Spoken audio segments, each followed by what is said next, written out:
in your experience, what are employers missing when they're thinking about deskless employees?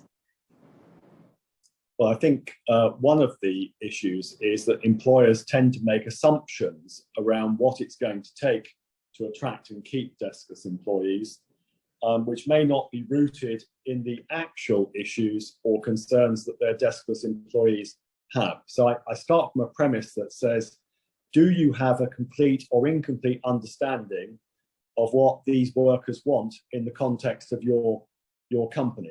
And I have worked with a number of organizations where I would say there has been a disconnect. There was a disconnect initially at HS2. There was certainly a disconnect at Post Office, all for different reasons. And even back into central government, when I worked in the Ministry of Justice, there was a disconnect around frontline workers in prison, probation, and so on.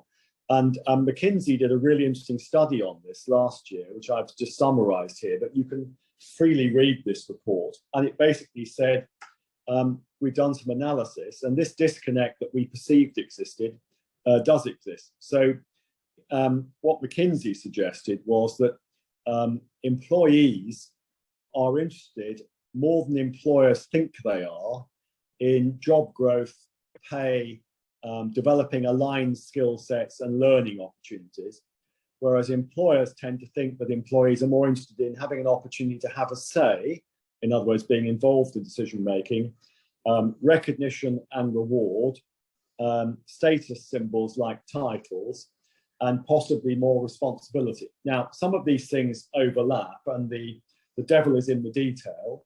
I just use this to illustrate that there's a disconnect. My challenge to everyone on the call is, do you know if you have a disconnect or not?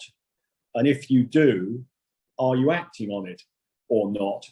And if you don't know the answer to that, and if you do and you're not doing anything about it, you're going to make it quite hard or harder to keep the deskless workers that you fought really hard in a very competitive, very crowded labour market to land. So here is the challenge for employers.